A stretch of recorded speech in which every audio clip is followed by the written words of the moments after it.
Intensísima, porque nos visita en el estudio de Radio La Plata, creo que por primera vez en el estudio, el senador provincial Sergio Berni. Sergio, un placer que estés acá. ¿Qué tal? Buenos días, ¿cómo está usted? Bien, bien. Muchas gracias por la visita. Quiero arrancar, aprovechar, ahora nos vamos a meter en la rosca, en la interna y por supuesto en la lectura que tenés del gobierno nacional, es que nos interesa escuchar, pero no quiero desaprovechar tu expertise en materia de seguridad y te lo voy a preguntar lo quiero hacer de esta manera. ¿Es un baño de sangre la provincia de Buenos Aires, como casi nos prometen los medios porteños en algún momento? Bueno, obviamente que la provincia de Buenos Aires hoy tiene un promedio de 3 muertes por día, ¿no? Por diferentes causas, no solamente en ocasión de robo. Hay mucho homicidio que tiene que ver con relaciones parenterales, femicidio, muchos homicidios fines de semana que tiene que ver con peleas en grupos de amigos, fiestas, borracheras, pero lo cierto es que la provincia tiene 3 muertos por día. Ahora, también es cierto que la provincia arrancó allá por el 2001 con un promedio de 20 homicidios por día, y hoy estamos dentro de las estadísticas, dentro de los distritos mejor rankeados a nivel mundial, ¿no? Mucho mejor que muchas ciudades, la gran mayoría de las ciudades de Estados Unidos, por ejemplo. Eso, a mal de muchos consuelos de tontos, no. Me parece que hay que seguir trabajando, hay que seguir profundizando un modelo que garantice más seguridad, pero de ahí a que la provincia sea un baño de sangre, que sea una causa que no se ha sabido combatir, es solamente falacias con una única intencionalidad, que son intencionalidades políticas. No se sostiene en los datos la idea de una que la única manera de discutir cuando un programa de gobierno va bien o va mal es con datos concretos, eso se llama evidencia empírica. La evidencia empírica dice que cada vez estamos mejor. Que cada vez estar mejor significa estar bien, no. Significa que hay que seguir profundizando un modelo que viene dando resultados año tras año. Hubo un fenómeno particular la semana pasada que tuvo que ver con amenazas múltiples en las escuelas. Primera vez que ocurrió con ese grado de masividad, ¿no? Por un momento dijimos, bueno, volvieron las amenazas de bomba que hacíamos nosotros cuando éramos estudiantes, tal vez, ¿no? Bajo otro formato, pero hoy las hipótesis pasan por otro lado. Digo, ¿qué viste vos en esos episodios, en esos más de 600 casos registrados en la provincia y en todo el país, ¿no? Bueno, recién lo acabas de graficar muy bien. En nuestra época las amenazas de bomba, ¿de dónde salían? Del propio alumnado que por hacer un chiste, por suspender un examen. ¿Cuántas veces para suspender un examen alguien de los alumnos llamaban para decir hay una amenaza de bomba? Bueno, eso se potenció con el tiempo a través de la masividad que le da las redes sociales, que le da contundencia y le da una dinámica en el tiempo mucho más grande, y el tema fue tocado en los medios de comunicación como algo impactante, lo que hizo que se generara un fenómeno de retroalimentación positiva en el manejo del inconsciente colectivo. Entonces, esto es típico, cuando uno hace una broma, enseguida el efecto contagio es muy grande. Bueno, esto surgió, se masificó, tuvo una relevancia importante, obviamente, todo basado en un hecho trágico que fue lo que pasó con la muerte del chiquito en Santa Fe. Así que me parece que es un fenómeno por sobre todas las cosas, hay que estudiarlo por la masividad del manejo del inconsciente colectivo a través de las redes sociales, ¿no? Como medio de difusión. Pero en temas de seguridad me parece que no tiene ninguna relevancia, y me parece que sí, obviamente no hay que desatenderlo, hay que ocuparse, y es una ocupación que debe hacer las autoridades de educación. ¿No ves el puntapié inicial de una pandemia de masacres en las escuelas? No, la verdad que en absoluto. Obviamente uno tiene que ser respetuoso, uno tiene que ser cuidadoso, ¿no? Sí. Pero me parece que hay que atacarlo por el lado de la mirada de educación y no por el tema no como un tema de seguridad. ¿Y cómo ves el gobierno de Javier Milei en este momento? Y te lo pregunto porque justamente anoche el presidente dio un discurso donde nos habló de este país de las maravillas con récord de consumo, crecimiento del salario, ¿no? Expansión económica y un montón más de datos que a mí me cuesta, ¿no? Como corroborar en la realidad. Bueno, la verdad que Milei tiene un gran mérito.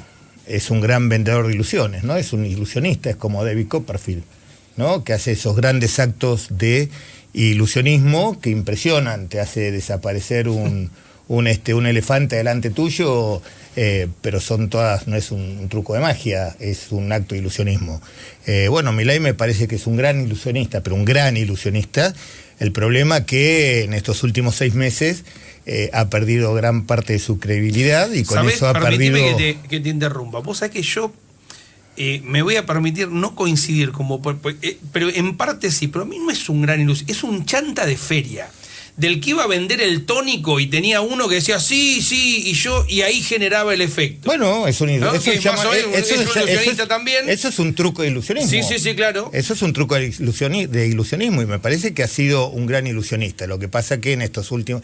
Y ese truco de ilusionismo estaba basado en la necesidad de la gente de creer en alguien, ¿no? Cuando la gente necesita creer en alguien, afianza esa credibilidad. Últimamente, después de todos estos episodios que se vienen desencadenando dentro del gobierno, ha hecho que el gobierno pierda su principal capital. ¿Cuál es su principal capital? La credibilidad. Y a partir de ahí, bueno, comienza este desgaste del gobierno y pareciera que tuviéramos un presidente que se habla para él mismo, ¿no? Porque cuando habla de como bien vos decís, ese país de las maravillas, un país, hacerlo bien, un pedacito que replicaban en los medios donde decía que la Argentina había crecido casi al 7%, casi al 8%, y que si uno usaba el arrastre estadístico, bla, bla, bla, a lo que nos tiene permanentemente acostumbrado, el país estaba creciendo a un 10%, tasa China. Y la verdad que no conozco ningún país que crezca cerrando fábricas, perdiendo empleo y generando una disminución en el consumo. Bueno, pero en la cabeza de Milei todo es posible, así que por ahí como la inflación, ¿no? Vos dices, pero si sacamos la carne, sacamos los productos. Por ahí tiene razón, y los que estamos perdidos somos nosotros. Ahora, bueno, que alguien me explique cómo un país crece cerrando industrias, perdiendo 300.000 fuentes de trabajo privado, con un salario que cada vez tiene menor capacidad de poder adquisitivo y con una desinversión por parte del Estado que es récord en la historia de la democracia. Así que, bueno, deberá explicarnos cómo es eso. Una desinversión récord que además empieza a tener impacto sobre el sector privado, ¿no? Digo, hoy la industria, pero también el campo empiezan a reclamar porque el tránsito en los caminos es imposible, no se puede sacar la producción. El tránsito es algo que estamos subestimando por sobre todas las cosas los bonaerenses. El tránsito ya no es una cuestión de abandono, no es una cuestión de que está deteriorado. El tránsito se ha convertido en una amenaza más importante que la seguridad misma en la provincia de Buenos Aires. Hoy gran parte de los accidentes viales en la provincia de Buenos Aires tienen que ver con el pésimo estado que se encuentran las rutas. Pero cuando hablamos de pésimo estado, no estamos hablando de ese pésimo estado que nosotros hablamos cuando ves un pozo, cuando ves un bosque. No, las rutas se han destruido. Cuando hablamos que se han destruido es que al sacar el control de carga, del peso de las cargas de los camiones pesan demasiado y van hundiendo la ruta, van generando un hundimiento hasta que rompen lo que se llama la base y la subbase. A partir de ahí se hacen como huellones en la ruta que hace que el auto sea imposible de controlar a la hora de tener que hacer algún tipo de maniobra. Y eso se ha convertido en una trampa mortal. Hoy la preocupación y la gran parte de los accidentes en la provincia de Buenos Aires, con todos los muertos que significa, tiene que ver con el desastroso, mejor dicho, con la falta de infraestructura y de inversión en el mantenimiento de la red vial. Vos sabés que el otro día hablábamos con el presidente del Colegio de Ingenieros, que lo planteaba en esos términos, ¿no? Decía, bueno, esto ya se puede contabilizar en vidas humanas. Es más, que no quieren que sea obra pública, que no sea obra pública. Ahora, la obra de infraestructura es indelegable, hay que hacerla porque si no vamos a entrar en colapso económico y lamentablemente el contador de muerte va a seguir aumentando. Por ejemplo, el estado de una de las rutas más transitadas, que es la ruta 3, entre Azul y Las Flores, es una trampa mortal. Claro. Ahora, ese tramo hay que hacerlo todo nuevo, no es que se repara. Claro. Y hacer una ruta nueva es, o sea, romper toda la ruta existente y volver a hacerla sale más caro que hacerla nueva. Calcule el tiempo que llevamos y la inversión que llevamos para hacer la ruta 3, autopista desde Montes hasta Las Flores, imagínense lo que va a costar, no solamente en plata, sino en tiempo, hacer nuevamente el tramo, por ejemplo, entre Las Flores y Azul. Es imposible, es una trampa mortal, y un día de lluvia ni hablar. No, y pasa en otras obras, ¿no? Pienso, por ejemplo, bueno, en el plan Maestro del Salado. No solamente pasa con la infraestructura, pasa con el sistema de salud. Hoy la Argentina está viviendo un colapso en el sistema de salud, y no solamente tiene que ver con la salud pública, tiene que ver con la salud privada. No hay obra, no conozco persona que esté atravesando una situación crítica en salud, con enfermedades que tienen tratamiento de alto costo, que tenga obras sociales o prepagas importantes que no estén a las puteadas porque no pueden resolver en tiempo y forma sus problemas de salud. O sea, no es solamente el estado de la carretera, es el estado de la salud en la Argentina, que es práctica. La Argentina, hablando en términos médicos, está en una etapa terminal en materia de salud.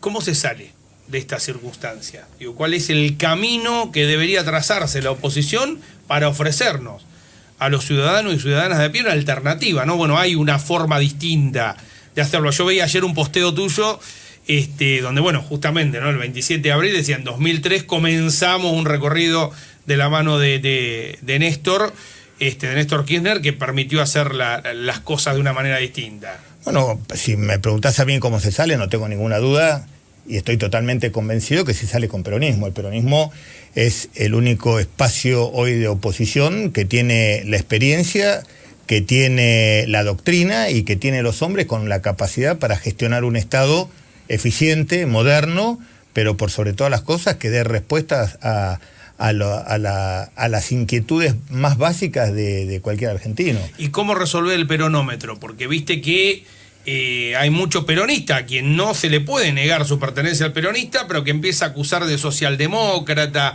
de comunista. Bueno, cuando digo peronismo es peronismo. El peronismo no es ni la socialdemocracia, no es el progresismo, no es la izquierda. El peronismo es ni de derecha ni de izquierda, peronista. El peronismo tiene una doctrina que es la columna vertebral, y el problema del último gobierno de Alberto Fernández es que se alejó de manera contundente de la doctrina, y cuando vos te alejás de la doctrina del peronismo pasa lo que pasó en el gobierno de Alberto Fernández. Entonces me parece que cuando decimos hay que volver al peronismo significa volver a las bases, volver a la doctrina, y por sobre todas las cosas con aquellos hombres y mujeres que entienden la doctrina como el ABC de lo que hay que implementar en adelante para reconstruir el futuro de la Argentina. ¿Quiénes son hoy esos hombres y mujeres? O por lo menos a tu criterio, ¿no? Bueno, yo creo que para empezar, yo no estoy de acuerdo y lo vengo sosteniendo no ahora, sino desde hace mucho tiempo, que el peronismo no es un frente anti nada. El peronismo es un espacio político que tiene, como dijimos recién, una doctrina, que tiene una escuela de gobierno y que tiene la capacidad para sacar el país adelante, porque ya lo ha hecho en los momentos más difíciles que ha transcurrido en el país. Recién hablaba de Néstor Kirchner. Bueno, eso fue una pequeña muestra más de lo que fue el hacerse cargo de un país totalmente devastado. Lo hizo Duhalde en el 2001 cuando tomó el país en ruina, lo hizo Cristina. Pero bueno, el peronismo es eso. Después tenemos los falsos profetas que utilizan al peronismo, o por sobre todas las cosas, el Partido Justicialista como sello electoral, como plataforma de lanzamiento hacia un espacio, hacia una candidatura, pero que después de haber conquistado esa candidatura se olvidan del peronismo y empiezan con la estupidez esa del progresismo, de la izquierda, de la socialdemocracia y con toda esa sanata que vamos a terminar peor que Alberto Fernández. Bueno, me está dejando afuera a Grabois, le estás contestando a Carly Bianco que pidió un frente anti-Milei. No, yo no le contesto a nadie. Mi postura la conoce todo el mundo desde hace tiempo. O sea, yo desde el primer día que asumió Milei nunca... ¿Alcanza solo con el peronismo? Mire, no sé si alcanza. Prefiero perder con la doctrina del peronismo a ganar para que después pase lo mismo que Alberto Déjame Fernández. hablarte como ciudadano que está desesperado. Digo, a mí no me sirve que pierdan con la... Yo te hago una pregunta. Con Macri más o menos estábamos igual, ¿no? Sí. Bueno, ¿ganó el peronismo? ¿Quién no gobernó? Un socialdemócrata que decía que estaba más cerca de la cultura hippie que de las 20 verdades del peronismo. Sí. ¿No fue bien o no fue mal? No fue mal. Bueno, entonces, si vos querés repetir... Pero entonces, me gustó más Alberto Fernández que Macri igual a mí. A ver, ninguno de los dos fue bueno, ¿no? De última, obviamente que si comparamos el gobierno de Macri con Alberto Fernández, bueno, Alberto Fernández es Churchill, ¿no? Al lado. Pero sí, bueno, la vara no. Me parece que ese progresismo en los tiempos que se necesita firmeza en la conducción es como el caballo de San Martín, ¿no? De la estatua. De la estatua, no te Está lleva, todo muy bien, pero no te claro. lleva a ningún lado. Entonces, bueno, me parece que hay que dejarse de joder. Y aquellos que entienden que el camino es el progresismo, que se vayan con el frente grande y que presenten su lista aparte. Y bueno, se ganará, se perderá. Lo que no podemos es seguir sacrificando la doctrina del peronismo en nombre de recuperar el gobierno para después hacer lo mismo que hicimos con Alberto Fernández. ¿Qué rol tiene o debería tener Cristina en esta etapa que se viene?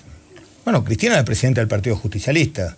El Partido Justicialista a nivel nacional es el encargado de manejar la estrategia. La estrategia es la mirada, pero esa mirada que no solamente tiene que ver con el análisis, sino que tiene que ver con la experiencia, ¿no? De haber formado no una vez un gobierno, sino de haber formado 2 veces el gobierno, entender el funcionamiento de la Argentina, de su economía, de sus industriales, de sus empresariados, de su clase media, de aquellos que más necesitan, y a partir de ahí la responsabilidad táctica de cada uno de los partidos justicialistas jurisdiccionales, sea Provincia de Buenos Aires, Córdoba, Santa Fe, ¿no? Donde la Provincia de Buenos Aires tiene una gran responsabilidad porque es el motor, la locomotora del peronismo hoy en la Argentina. Porque sabemos muy bien que Córdoba está bastante mal el peronismo, Santa Fe más o menos lo mismo, Mendoza ni que hablar. Entonces me parece que la responsabilidad de traccionar una fórmula que sea capaz de ganar en primera vuelta lo tiene la provincia de Buenos Aires. Y si seguimos pelotudeando con esta suerte de WhatsApp que van y que vienen, me parece que le estamos dando al gobierno aire y tiempo para que respire, ¿no? O sea, fíjese lo que pasó, si quiere algún ejemplo, fíjese lo que pasó en el desdoblamiento de las elecciones. Las elecciones en la provincia la ganamos por 14, 15 puntos. Yo recuerdo que eso fue un domingo 14 de septiembre, si no me acuerdo, el lunes me hicieron un reportaje. Y la verdad que no manifesté alegría, obviamente que ganar una elección está bien, pero manifesté una gran preocupación porque entendía que había una decisión de haber cambiado un triunfo estratégico por un triunfo táctico. Y bueno, así no fue, ¿no? Le dimos tiempo a Milei para que se recupere, para que vaya a Estados Unidos, para que Trump y Biden le dieran recursos que después... No es recursos para una elección, no es que le dio carteles, que le dio pasacalle, no, le dio plata que los argentinos tenemos que trabajar años para devolvérsela. Entre una elección y la otra, Argentina tomó 60.000 millones de dólares. Por eso le estoy diciendo, no es que le dio, no es que fue a pedirle pasacalle. Sí, lo fierro para la campaña. No, le fue a pedir plata que después la tenemos que pagar todos los argentinos. Bueno, ganaron las elecciones y mire cómo estamos. Hoy... Sergio, ¿se puede hablar, es momento, o se puede hablar de candidaturas? ¿Es importante en este momento hablar de candidatos o no? Es extremadamente importante, por supuesto que sí, pero primero, a esta altura no nos olvidemos que ya estamos transitando prácticamente mitad de año, viene el Mundial, cuando te querés acordar, ya estás a fin de año. Y, claro, y yo creo que el gobierno, como viene, va a hacer todo lo posible por adelantar las elecciones. Me parece que, por supuesto, que hay que discutir candidaturas, que las candidaturas hay que discutirlas por lo general, y sería lo bueno que le puede pasar al peronismo en una PASO, pero por sobre todas las cosas, antes que los hombres hay que discutir qué modelo de país queremos. Los peronistas sabemos qué modelo de país queremos, pero me parece que todos aquellos que intentan acoplarse a esa movilidad que le da el Partido Justicialista, y tienen que también explicitar qué modelo de país quiere, cómo lo quieren hacer y con quién lo quieren hacer. Bien, una PASO que defina. Hasta ahora ni siquiera la conducción del partido se pudo definir en una elección. ¿Por qué le es tan difícil al peronismo o al panperonismo, déjame definirlo así, bonaerense, ir a las urnas para definir? Bueno, me parece que no es tan difícil. Me parece que fue una decisión colectiva. En algunos distritos se fue a una PASO para... Yo creo que las elecciones, por sobre todas las cosas, elecciones internas, están todos más preocupados en ir a una elección viendo si la gana o no la pierde, que en vez de plantear una postura política. Claro. Nosotros en mi distrito fuimos a una elección sabiendo que teníamos enfrente los tres gremios más importantes. Hablo de Zárate, por ejemplo, yo soy de Zárate. Teníamos los tres gremios más importantes y los más fuertes dentro del Partido Justicialista, que son los que afiliaron, que son los dueños del padrón prácticamente, pero nosotros preferimos, sabiendo que era imposible ganar la elección, plantar una postura política, no ganar una elección. Lo interesante de la política es eso, plantar una postura política, explicitar una postura política y explicar qué significa el Partido Justicialista y por qué queremos conducir el Partido Justicialista. Bueno, me parece que hoy el peronismo, o parte, o aquellos actores que dicen ser peronistas, pero que en algunos casos no vienen del peronismo, en otros casos reniegan del peronismo, y muchos de ellos hasta desprecian el peronismo, bueno, están más preocupados en ganar elecciones que plantear una postura política. Pero si la conducción tiene claro que la doctrina peronista es la que tiene que guiar, bueno, no tenés problema en que estén acompañando. No, o sea, por supuesto, bienvenidos todos aquellos que entiendan que el país necesita retomar la senda de la producción, necesita retomar la senda del trabajo, de la acumulación de riquezas para una justa distribución, y eso se llama peronismo. Aquellos que estén de acuerdo, bienvenidos sean. Hay que abrazarlos a todos. Cuando decimos a todos, es a todos aquellos que no han sido artífice de la Argentina a la cual estamos hoy, porque muchos en nombre del peronismo han levantado la mano para aprobar las leyes más lesivas del gobierno de Milei, ¿no? Que son, ¿se acuerda cuando se aprobó la ley base, claro, que era la ley fundacional? Nosotros decíamos que era la ley no fundacional de la libertad avanza, sino la ley para fundir el país, y que era un plan de negocios que lejos estaba, que nada tenía que ver con la productividad y la generación de trabajo. El blindaje, el decreto 70, ¿no? Pasó exactamente. Bueno, con todo lo mismo. Entonces todos aquellos que en nombre del peronismo hicieron los que se le cantó las pelotas y no les importó el mandato que le dio el pueblo peronista para representar sus intereses, bueno, obviamente que esos que sigan estando donde están ahora.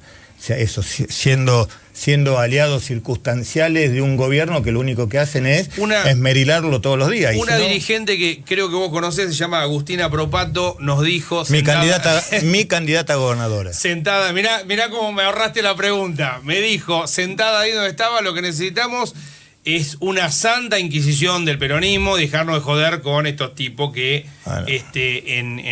Agustina Propato es nuestra candidata a gobernador de la provincia de Buenos Aires. Mire, para ser candidato a gobernador en la provincia de Buenos Aires hay que tener recursos intelectuales, recursos políticos y recursos materiales.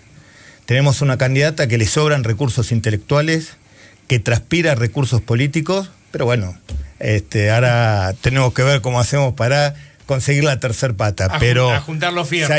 Si hay algo que le sobra a Agustina Propato, es capacidad política, capacidad de conducción, convicción, coraje y por sobre todas las cosas formada, ¿no? Si usted la escucha en sus redes sociales, es imposible que no un peronista no se le ponga la piel de gallina cuando la escucha hablar.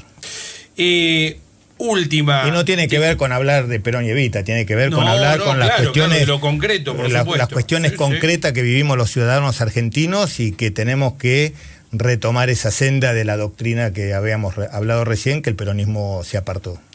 ¿Te imaginás? A ver, hoy el candidato más lanzado del peronismo es el presidente del partido en la provincia de Buenos Aires, Axel Kicillof, actual gobernador, que además no tiene reelección, está claro, ¿no? Tiene camino despejado. ¿Te imaginás un escenario, en un escenario militando una candidatura nacional de Kicillof? Sí, claro, ¿cómo que no? Por supuesto que sí. Lo que pasa es que Kicillof tiene que resolver el quilombo que tiene alrededor de él, ¿no? Ese grupo de hombres y mujeres que, como decíamos recién, muchos de ellos vienen de otros partidos, del Frente Grande, de la izquierda, reniegan del peronismo, que están llevando al gobernador a una interna totalmente innecesaria, pero que esa interna no es una interna de casualidad, tiene que ver con profundizar esa interna para beneficio propio de estos actores que rodean al gobernador, ¿no? Que necesitan de esa interna para implantarse ellos como candidatos a gobernadores. Bueno, me parece que ojalá el gobernador se dé cuenta que eso le está haciendo muy mal al peronismo, que le está haciendo muy mal a la provincia, y que lo único que está haciendo es lijarse en una candidatura en la cual todos creemos y la queremos acompañar. Pero es como todo, el tango se baila a dos y hay que dejarse acompañar, ¿no? Sergio, un placer, gracias por esta visita. Por favor. Sergio Berni, senador provincial, exministro de Seguridad de la provincia de Buenos Aires, con esas definiciones tan... Gracias por regalar.